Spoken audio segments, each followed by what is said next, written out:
we just want to start by telling you a little bit about us. And so many of y'all might know us. You see me on the radio, true. No, you. Some of y'all may be members of the church, and some of you may not. And so let's tell them a little bit about us. Okay, go ahead. So I'm gonna let you start. Okay. Tell them where we met. We met in 1988 at Western Kentucky University. Yep. I was registering for class.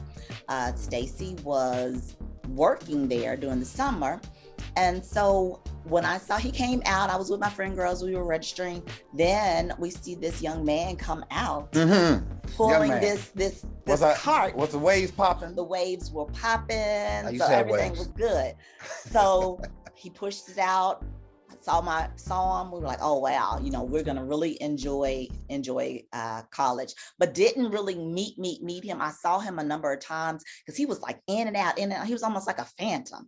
And so when we did meet, was in a choir. And I was like, okay, let me speak to him. But I mean, that's a long. And here's how I pushed up on her. So she was in choir practice, and she came in. She was chewing on some chewing gum. So I was the chaplain of the choir, and I was like, excuse me, you're gonna have to take that gum out of your mouth. And she was like, and she took her gum out. She'd act like she didn't want to, but I called her. I heard she was asking about me, so I called and I called her, and she was asleep. And she later told me, she said she was knocked out, but when she heard my voice, she sat up in the bed, acting like she wasn't asleep. Exactly. And I said, I heard you've been asking about me.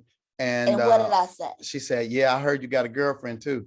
And I said, well, we could be friends. She said, I could use another friend. But anyway, it was a charm. She could not resist my charm. And that was it. And then if you go to the next slide, in 1993, when I was in graduate school in Louisville, Kentucky, look at that really young. Look at us. I had hair and everything. There we are in the back of the limousine right after getting married. And watch this, September the 11th, 1993. And 9/11. It was 9/11. It was destined to be something great. And so we've been married now for 29 years. 29 years this September. Got 3 boys. 3 beautiful boys. And grown men. Yeah. And so we're excited to share our journey. There's a lot that we've learned in marriage, and we want to share all of that with you tonight. And so tonight, what we're going to cover is this. We're going to help you. We're going to help you for what you've been dealing with and struggling with for the last couple of decades or the last few years. We are going to attempt to try to get solutions to you so that your marriage can be what you want it to be, to get the shame out of your marriage. What are some things we're going to talk about tonight? Well, one of the things we're going to talk about is sexual trauma. So that's one of the things that we're going to talk about. Also, shake what your mama gave you. Some of the things that we learned from our moms that were not correct, that we just kind of kept as our own self. We're going to talk about that a bit. Yeah, we're going to talk about body image. We're going to talk about unprotected text. So there's going to be a lot of great things that we cover tonight, but we're also going to make sure that you know that we want to spend some extra time with you a little bit later. We have a meetup planned in June, and we'll tell you a little bit more about that. But let's go on and jump into it tonight. What is the secret to being naked and unashamed? I'm glad you asked that question. Our secret that we've learned through life, through trials and errors, good and bad, is that first of all, you got to learn how to be what? Friends. And comfortable in your own skin. Truly becoming best friends. That's the third one, but we'll start there. So what do you mean? Why is it important? Why is that a secret to a happy relationship? Well, first, if you're not friends, how are you going to be lovers? You're just not going to just jump in the bed with someone and be like, oh, afterwards, that's backwards. You have to build that solid foundation in the very beginning of friendship. I mean, and because when trials come, that is something that you can lean back on. That's the foundation. That's a very basic foundation. And learning how to be comfortable in your own skin. It's so important that you get comfortable with you. Because if you're not comfortable with you, then your spouse can't be comfortable. You have to first love yourself, be comfortable in your own skin, and then become a student of what? Of each other. Of each other. We got to learn each other. And guess what? We change. Rhonda's not the same woman she was in her 20s. I'm not the same man I was in my 20s or my 30s. And I keep trying to figure out, did we lose? Are we still on here? We're good. Okay. I keep trying to figure out my wife, and she keeps changing. And but it's a good thing because Change is I get a new girlfriend every year. Is it every year? She keeps raising the bar. And so I think we lost the slideshow. No, she's gonna bring back. Okay, here we go. And then learning from our mistakes. We have to learn from our mistakes. I love what John Maxwell said. John Maxwell said, it's okay to fall down as long as you pick something up while you're down there. And I know if y'all like us, you've had some mistakes. You've had some letdowns in your marriage, but hopefully what did not kill you made you stronger. And so you're here tonight because you want to learn some secrets, how to learn even more from your past. And so we're going to help you with that. And so the next slide, what is the formula, baby, for being naked and unashamed? Our formula is a strong friendship plus a healthy sexuality plus a healthy self-image times prayer, which equals a naked and unashamed couple. Did y'all catch that? Let me say it again. A strong friendship. Yes. Plus a healthy sexuality. Plus a healthy self-image. Loving yourself. Times prayer. So those things all together help you to be a totality, a force together. What is it you say? I'm a okay. Movement by myself. But you're a force when you're together. When we're together. So we want to get you to that place where you're naked and unashamed. You know, in Genesis, when God created Eve out of Adam, the Bible says he was so excited that he got his wife. He said, finally, bone of my bone and flesh of my flesh. God gave them everything they needed in that marriage, everything they needed. He said, but don't eat from that one tree. Guess what happened? The serpent came in, Satan came in and tempted Eve, and she bit from the tree and she gave some to her husband. And when they heard God coming, they went, watch this, and they hid themselves. They tried to cover themselves with leaves. And God says, where are you, Adam? He says, we heard you coming and we hid ourselves because we were naked. Watch this question. God says, who told you you were naked? Can I ask y'all a question tonight? Who told you were naked? Who told you that sex was a bad thing that you couldn't talk about? Who told you that your body wasn't good enough? Who told you that you had to hide your sexuality? We have to unpack all of that because as a result of the fall, we left the place of being naked and unashamed, and we've been trying to cover up ever since. Hiding. We want to pull those covers off tonight and get you back to a place where you're naked and unashamed. So, Rhonda, what are the things that are stopping you? I want to ask y'all a question in the chat. Put it in the chat real quick. What are some things that are stopping you from experiencing the best marriage that you've ever had? What is stopping you from experiencing the best sex in your marriage that you've ever had? If you feel comfortable commenting, put it in the chat, and we're going to see what y'all talking about tonight. If it lines up with what we're getting ready to share. First of all, one of the reasons that we don't get what we desire is a lack of communication. You have not because what? You ask not. You ask not. You have to be able to ask for what you want. A lack of communication is one of the things that hurts and causes a marriage to stall. When we first got together, we talked all night, right? When we went on dates, we talked. And now we talk about kids and talk about bills and who's going to do this and who's going to do that. But we have to rediscover how to just talk for the sake of talking. Right. And then what's that second one? The second one is the lack of honesty about past failures. Yeah. So we have to make sure that we're honest with our spouse and ourselves, because sometimes when we're not going to get it right 9 times out of every time. So there's things that you need to tell your spouse that, hey, I wasn't good at doing this, and this, and just have those honest dialogues with one another. Yeah. I want to tell them about 100% responsibility. Okay, absolutely. So we practice this thing of 100% responsibility, where each of us is 100% responsible for how we respond, react, to any given situation. I can't say my wife made me cuss her out. No. I chose to do that. It's a choice. You have, as a grown person, you have to take responsibility. And so when you look back over the past, can you take ownership about the past mistakes? Can you have full disclosure about how you might have let the other down? That's so important. And then the third one The third one is lack of sexual consistency. Yes, lack of sexual consistency. So you want to say a little bit Oh about yeah. So most couples have what I like to call a sex cycle, meaning that if it's every 2 days, every 3 days, but you have to be consistent. The most common number that people have sex. Don't say it. Okay. We're going to ask a question. Okay. Sorry. We want to put it in now. We want to put it in the chat real quick. What is the average time a week that a healthy couple has sex? Put it in the chat room real quick. Come on. I want to see if y'all get it right. What is the number of times that a healthy couple has sex? Okay, I see y'all. Y'all on it. All right, look. 3, 4, 2. Somebody had a comment. It went up too fast. 3, 4, 2. 5 to 7. 4, 3, 5 to. Oh, y'all real healthy. They must Marcus, be like 20. Marcus, y'all real healthy. 10. Whoa. 3 to 4. Wow. Okay. All right. Every All right. day. Okay. So here's the answer. You ready? Drum roll. 3. 3 is the magic number. Yes, it is. And so if you can have sex 3 times a week, that's a wonderful, especially, as you enter middle age, that is a wonderful, wonderful number. But the point is what? Consistency. Absolutely. Y'all have to determine what's best for you. Everybody's different. I saw somebody said 10, somebody said 7. Hey, you my hero 10 times. And so go ahead, Dr. Alexis, put that back up. Let's go to the next slide. So standing in the way of the marriage of your dreams. What is standing in the way of the marriage of your dreams? Did y'all put that in the chat? Did y'all say that? No.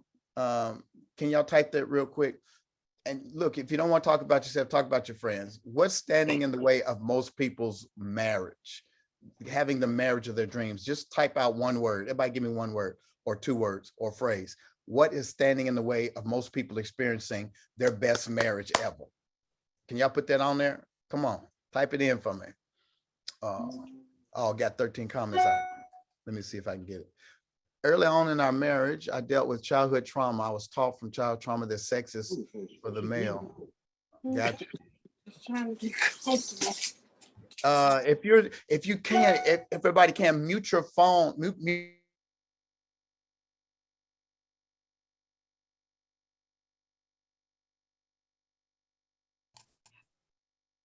You're on mute, Pastor.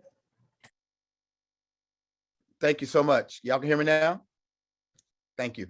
So loyalty, self-dissatisfaction, love, consistency, and compromise, all of those things can get in the way. We're getting ready to go now and tackle some of those things you mentioned one by one. Let's go into it. So you can have the marriage you work for.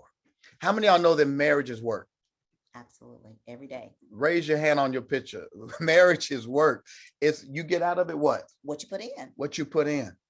I tell people all the time, baby, grass is not greener on the other side of the fence. We so busy looking, oh, he look good, she looks good. Oh, they got the marriage I want. Ooh, I want to be with that. No. It's not real grass, it's artificial turf. A lot of times when you're peeping in other people's fences, it's not even real grass. Your grass is greener where you water it. You got to water your own grass. That's why Proverbs 5 says that men, don't waste your seed in the streets. Don't waste your seed, talking about his sperm. Don't waste your seed in the streets. Rather enjoy your wife's cistern. Enjoy your wife's vagina, her breast. You don't need, what did Method Man say to Mary J. Blige? No need to front. You got the good stuff at home. When you got the good stuff at home, you ain't got to be looking over the fence. And many of y'all have good stuff at home. You just don't know it. You got to water what you got. So let's go to the next one. Tell them about information versus transformation. Information versus transformation. Information is all the things that you gathered from friends, from reading, things that you just like you gathered over the years, whether someone spoke over you. But true transformation is when you take that information from whether you read it, whether you experienced it, and really change yourself for the better. So you could have information, but the best thing to do is to take that information so that you become the best version of yourself that you possibly can be. Yes. Proverbs chapter 5, Seth. Proverbs chapter 5. Listen, transformation is what we want for you. We didn't come here tonight just to give you a bunch of information. Y'all can read books for that, right? Right. But I believe that God is going to breathe on this time with us tonight, and you're going to get the marriage that you've been praying for. You're going to get the marriage that you've been desiring because you stopped tonight to invest in your marriage, to take the time to say, we need to work on us. If we're going to be married for the rest of our lives, shouldn't we enjoy it? If we're going to be married the rest of our lives, shouldn't we have some fun? Every year we're married should be sweeter than the year before. And it's possible with intentionality. So we're praying for you to have transformation. Let's go to the next slide. Listen, so tonight, here's what we want you to do first. We want you to shake what your mama gave you. Now, I ain't talking about shaking. We're going to shake that later. We're going to shake that later. But right now, what I'm talking about, babe, is what we picked up from childhood. Yes, absolutely. Unlearning bad information that was taught or caught from your parents. So tell them about your childhood. What did you get or not get from your parents when you were younger? Well, my parents are older parents. So when I was growing up, it just wasn't spoke of in my home at all. So my first knowledge about sex was from biology class. Wow. So everything else I had to learn from reading. Now, praise God, I wasn't one of those students that went out and tried to experiment with everything, but it wasn't until later that I was able to have open and honest dialogue with my mom, where she was able to tell me things, which if I knew as a teenager, I would have done that, but I didn't. My mom did a pretty good job of telling me about sex and educating me on sex, but I caught a lot from the dysfunction with my mom and dad because they divorced when I was 7. Daddy was a Rolling Stone. He was out there, a lot of kids out of wedlock. So I did not have a good picture of what a solid marriage looked like. And unfortunately, my wife married a damaged young man. And so I had to unlearn a lot of what I saw through counseling, through being mentored by other couples. And that's what we want to do for you all, especially on June 10th, when we have our meetup in Memphis. We want to take that whole weekend and go into a deeper dive to help you overcome some of that stuff you need to unlearn. I remember some uncles, some of you men, this might happen to you. When I was 12 years old, turning 13, my uncles came in from Michigan, in Kentucky, and said, oh, you're a teenager now, you're a man now, and threw me some porn magazines. And so that was my introduction to sex, was some porn magazines. And my young brain was not ready to receive all of that information. And it took me years to undo that. Let me go to the next one. I don't want to spend too much time. Giveaway. I got one more thing to say, and then we're going to do another giveaway. There are some things that happen in your family of origin that you don't want to bring in your marriage. Right. Can y'all identify with that? If you got some stuff that happened in your childhood that you don't want to follow into your present marriage, can you put a 1 in the comment section? Can you put a 1? I want to just see how many people grew up with some dysfunctional things that you saw growing up that you don't want to follow you into your marriage. Put a 1 in the chat room if that's you. I think some people may not even know that they're carrying something over from their childhood that was negative, because here you just have mom, dad, or just mom, or just dad, or grandmother. So you're learning from that and you're thinking this is what marriage is supposed to be. Yeah. Yeah. Go back to that slide real quick. I want to go back and give them that last point. There are some things that were spoken over you, like Rhonda said earlier, that must be reprogrammed or unlearned. How many of you women, you know, your mama, when a little boy called or something, your mama called you fast? All right, go sit down somewhere with your little fast tail. And you thought, what? I guess I gotta dial it back because I don't want to be fast. Or say something like, you're gonna be just like your no good daddy. You know, your mom spoke that over you. And there's been a lot of things that you had to shake off over what people you grew up with spoke over you. So we got to shake what your mama gave you. My grandma called me fast.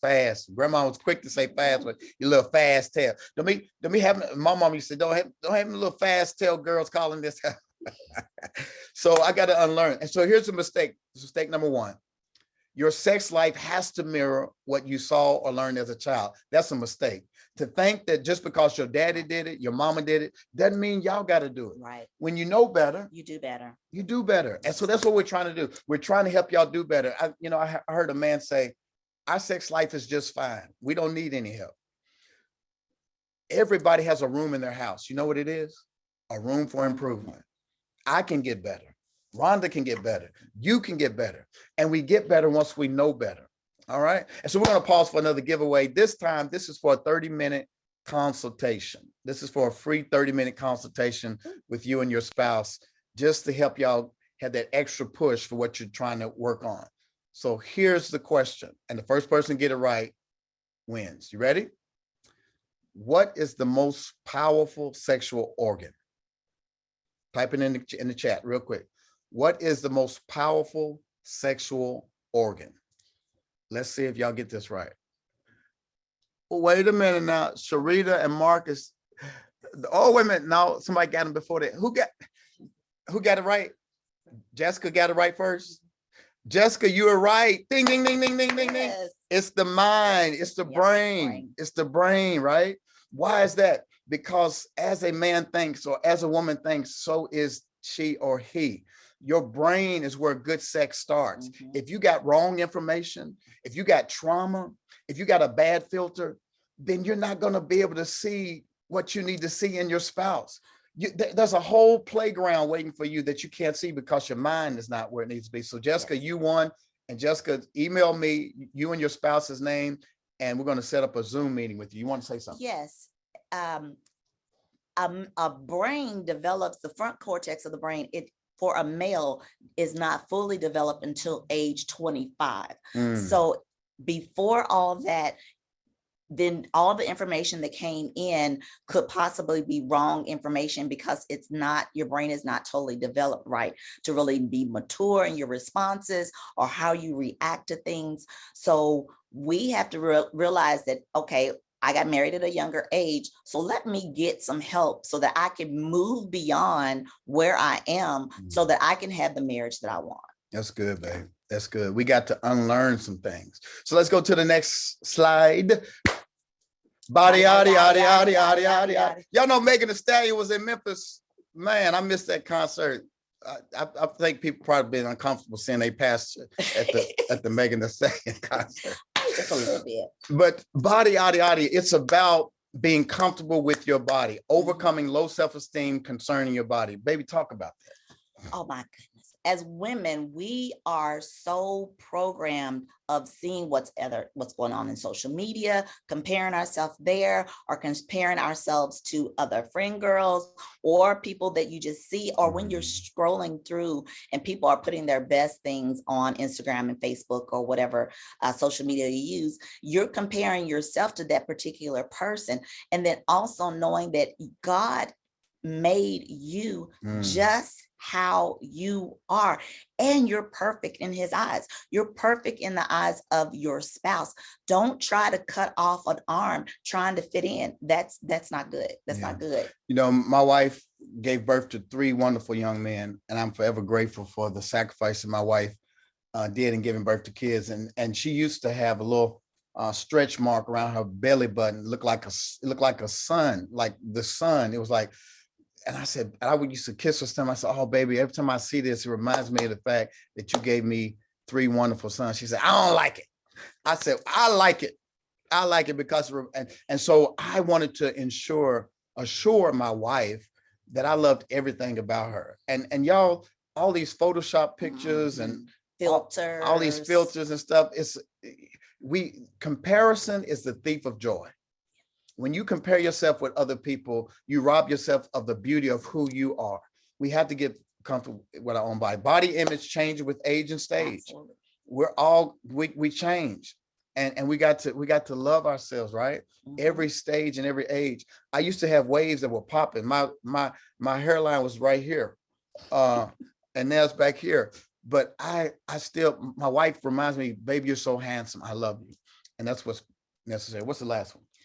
The last one is about the body image. Your body image starts with the conversations that you have with yourself. So almost like every morning you would have affirmations like, hey, you're smart. What was it? You're smart, you're beautiful, you're intelligent, you look good, girl, go out and rock the world today. Boy, go out and score 100. So yes.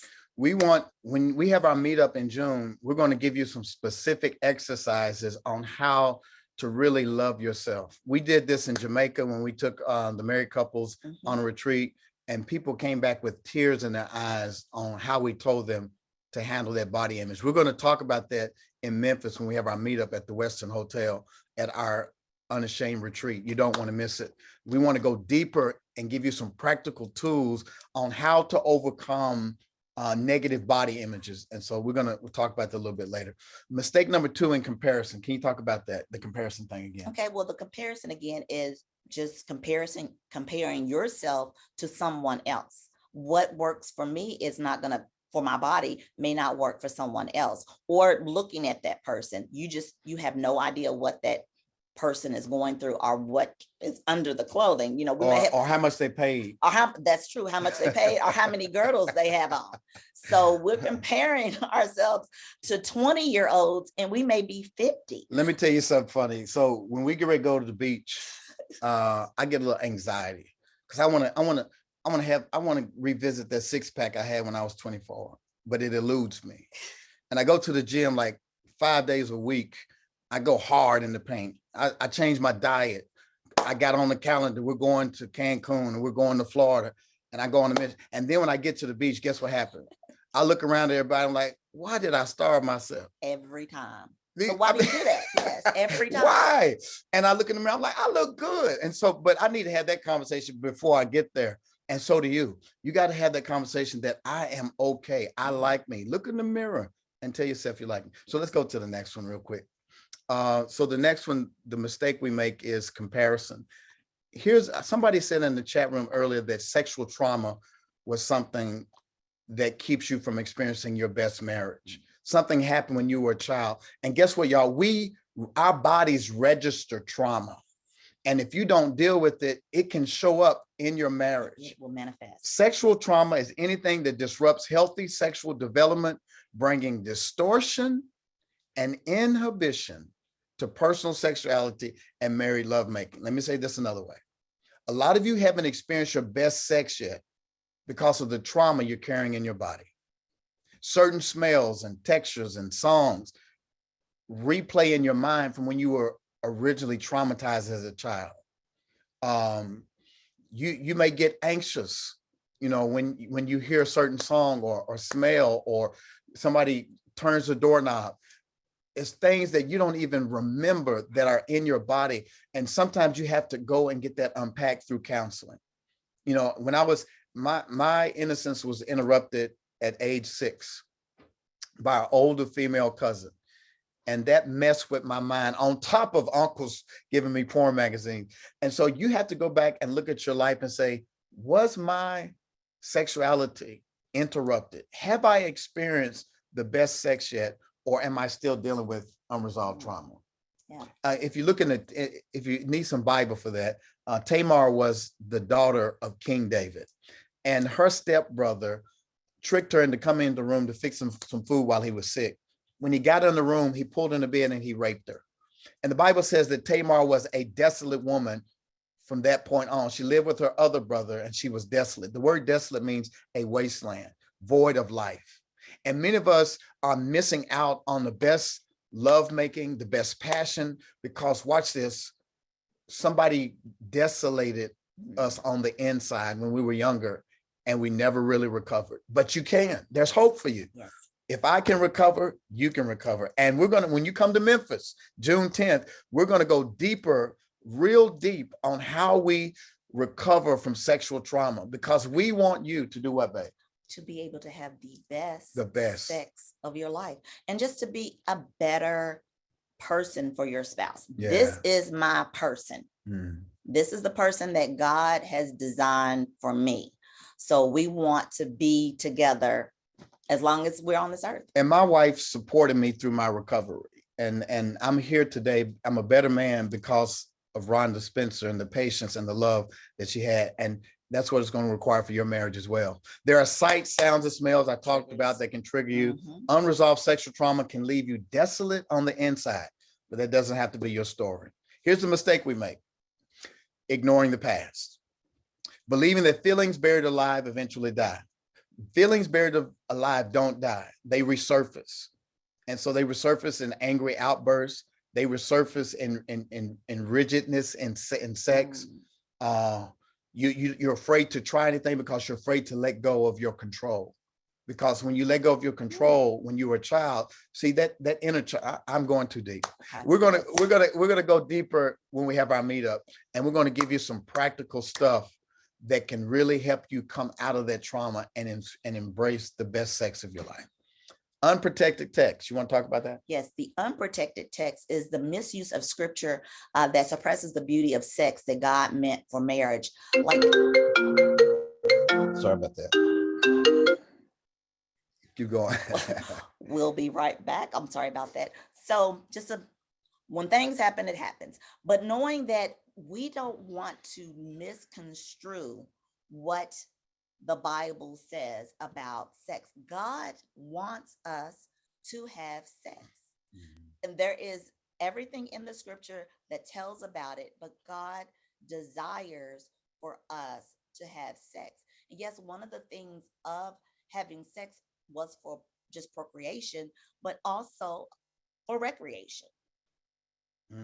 Yeah. So we have to make sure that we talk about those things. And many times what we learned in church has robbed us of what God meant for us to have in the Bible.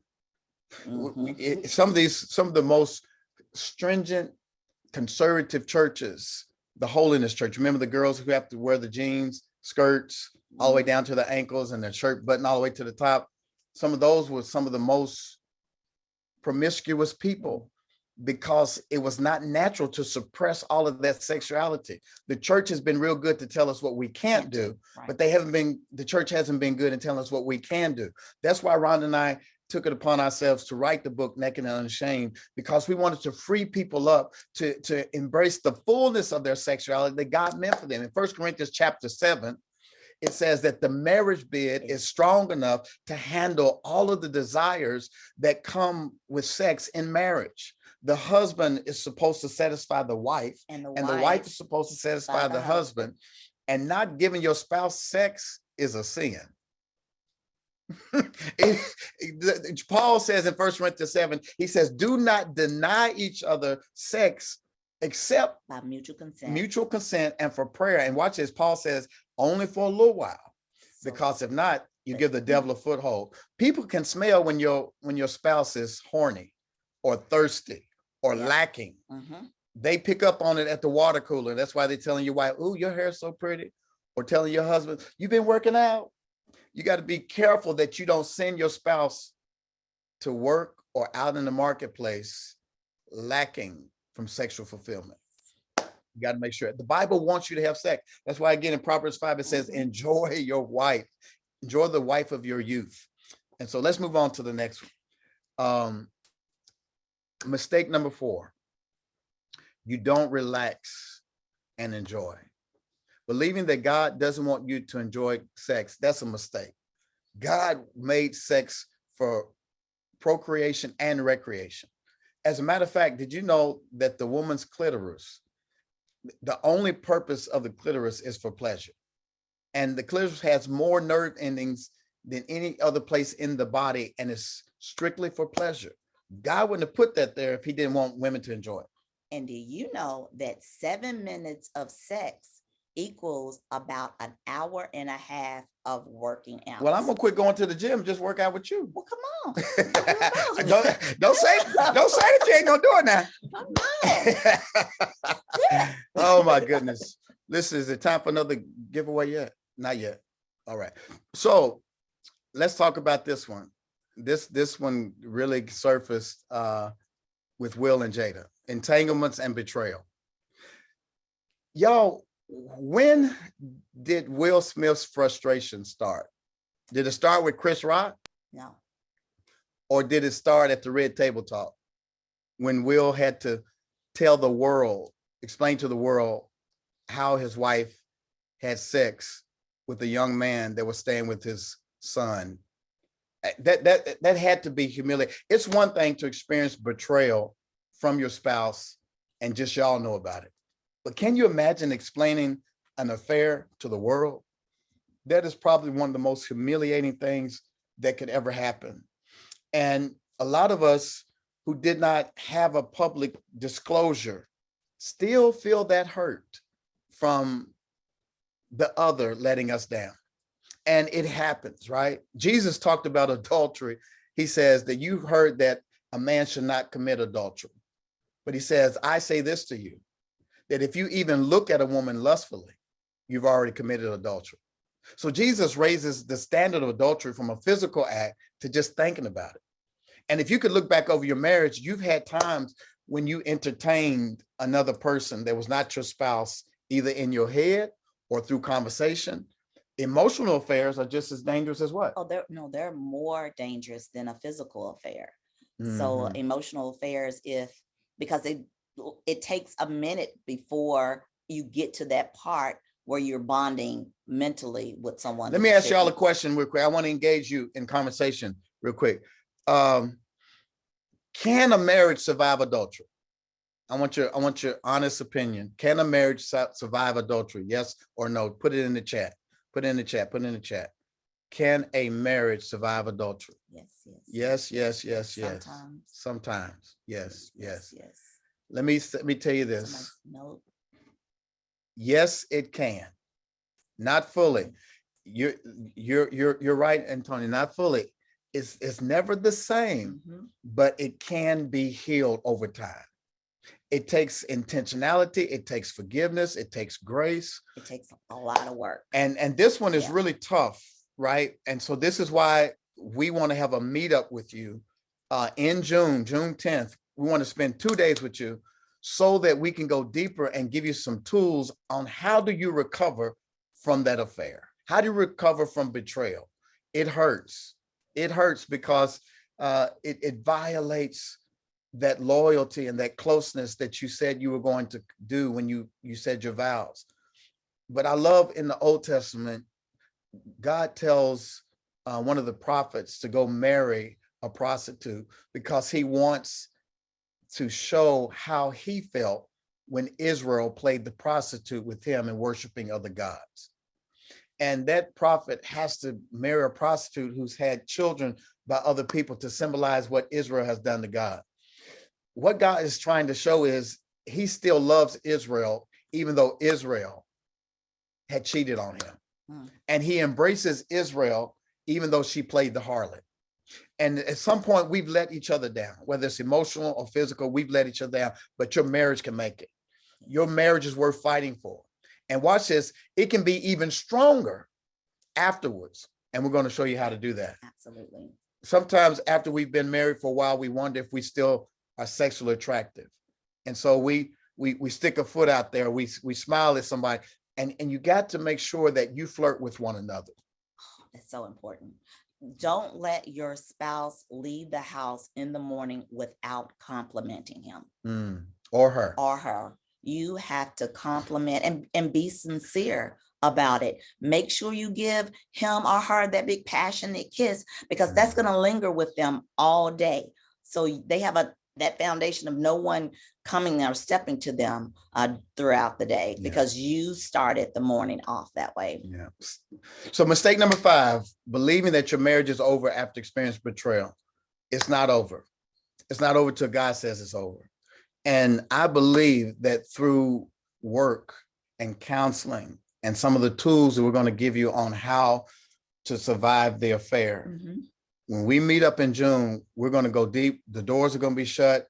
We're going to be in an intimate setting, and it's only going to be a handful of couples that we're going to work with. And so if you want to really work on some of those hard things that we haven't, I saw Pastor Anthony Jackson said, I've talked about it, but I haven't talked through it. We want to talk through it with you behind closed doors in confidence.